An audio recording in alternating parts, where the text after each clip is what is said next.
শিক্ষার মান উন্নয়ন ও শিক্ষকের মর্যাদা বৃদ্ধিতে রাষ্ট্র ও সমাজের করণীয় শীর্ষক সেমিনার। স্থান বেলকুচি বহির্মুখী মহিলা ডিগ্রি কলেজ। আয়োজনে বেলকুচি উপজেলার শিক্ষক ও অভিভাবক বৃন্দ। আজকে সকাল 10টার সময় এই আড়ম্বরপূর্ণ অনুষ্ঠানের সভাপতির আসন গ্রহণ করেন আমিরুল ইসলাম খান আলিম, সভাপতি, বেলকুচি মডেল কলেজ ও সিরাজগঞ্জ 5 বেলকুচি থেকে বিএনপি মনোনীত প্রার্থী। প্রধান অতিথি হিসেবে উপস্থিত ছিলেন অধ্যাপক ডক্টর মোহাম্মদ জাহাঙ্গীর আলম, উপাচার্য, কবি নজরুল ইসলাম বিশ্ববিদ্যালয়, ত্রিশাল, ময়মনসিংহ। বিশেষ অতিথি হিসেবে আসন গ্রহণ করেন এম আকবর আলী, শিক্ষা অনুরাগী ও সাবেক সংসদ সদস্য, উল্লাপাড়া, সিরাজগঞ্জ। বিশেষ অতিথি হিসেবে আরো উপস্থিত ছিলেন মোহাম্মদ বেলাল হোসেন, পরিচালক, স্টোর, জাতীয় বিশ্ববিদ্যালয়। উপস্থিত ছিলেন ইঞ্জিনিয়ার মোহাম্মদ আয়ুব আলী, উপপরিচালক, বাংলাদেশ কারিগরি শিক্ষা বোর্ড, ঢাকা। আরো উপস্থিত ছিলেন মোহাম্মদ মাসুদ রানা খান, পরিদর্শক, মাধ্যমিক ও উচ্চ শিক্ষা বোর্ড, ঢাকা। এবং আরো উপস্থিত ছিলেন মোহাম্মদ শামীম হোসেন, পরিদর্শক, মাধ্যমিক ও উচ্চ শিক্ষা বোর্ড, রাজশাহী।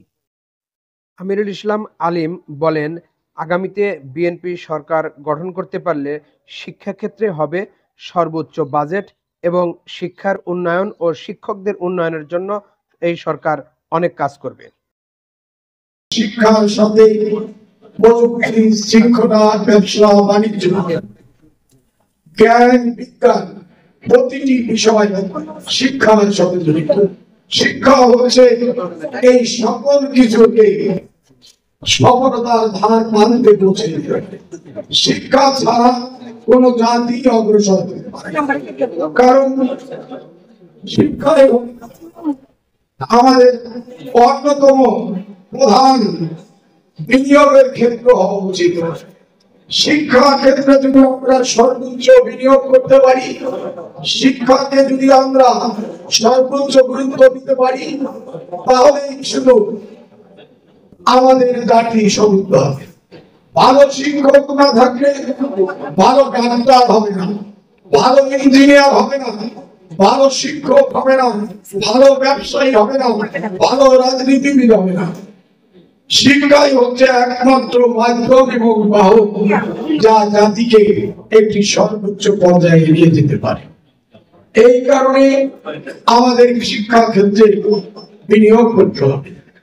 আর এই জায়গায় সর্বোচ্চ বিনিয়োগ করতে হবে শিক্ষকদের পিছনে। শিক্ষকরা যদি উপযুক্ত না হয়, শিক্ষকরা যদি প্রশিক্ষণ প্রাপ্ত না হয়, শিক্ষকদের যদি উপযুক্ত সম্মান এবং ভাতা দেওয়া না হয়, তাহলে শিক্ষার মান উন্নয়ন হবে। এই জন্য আমার মনে হয় একটি ইন্ডাস্ট্রি করাচ্ছে, একটি কৃষি বড় খামার করাচ্ছে, আমাদের প্রধান বিনিয়োগ হওয়া উচিত শিক্ষা প্রতিষ্ঠান এবং শিক্ষকদের পিছনে। সেটা মিউনিসিপাল হোক, সিটি কর্পোরেশন হোক, উপজেলা হোক, এবং আমরা যারা লোকাল কমিউনিটি মেম্বার, যারা বিশ্ববিদ্যালয় হোক, কলেজ হোক, স্কুল হোক, এই ম্যানেজিং ভবিষ্যতে কি করতে চান, এই দেশে সমৃদ্ধ করতে হলে, একটি সভ্য জাতি হিসেবে গড়ে তুলতে হলে কোন জায়গায় কাজ করতে হবে, সেটাকে কিন্তু এই শিক্ষাকে বেছে নিয়েছে। আমি মনে করি পারফেক্ট লিডারশিপ কোয়ালিটি। আমরা আশা করব অধিকতর ফিউচারে রাষ্ট্র পরিচালনার দায়িত্বের একজন অংশীদার উনি হবেন, সে প্রত্যাশা আমরা ব্যক্ত করছি। মূলত আসলে সাধারণ শিক্ষার অংশের নয়, রাষ্ট্রীয় নীতি অনেক শক্তিশালী হতে হবে।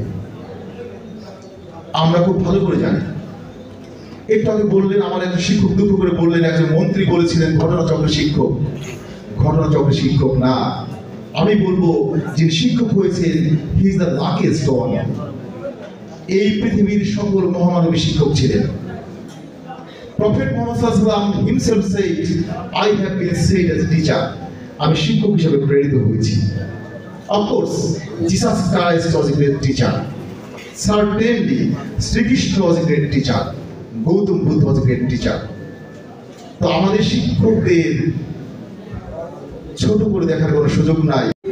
সে নিয়মিত প্রতিষ্ঠানে যায় কি যায় না, এই খোঁজটি আমাদের অনেক অভিভাবক নেন না।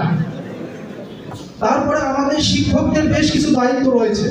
প্রতিষ্ঠান প্রধান হিসাবে কাজ করে থাকি, বিভিন্ন কাজগুলো করে থাকি।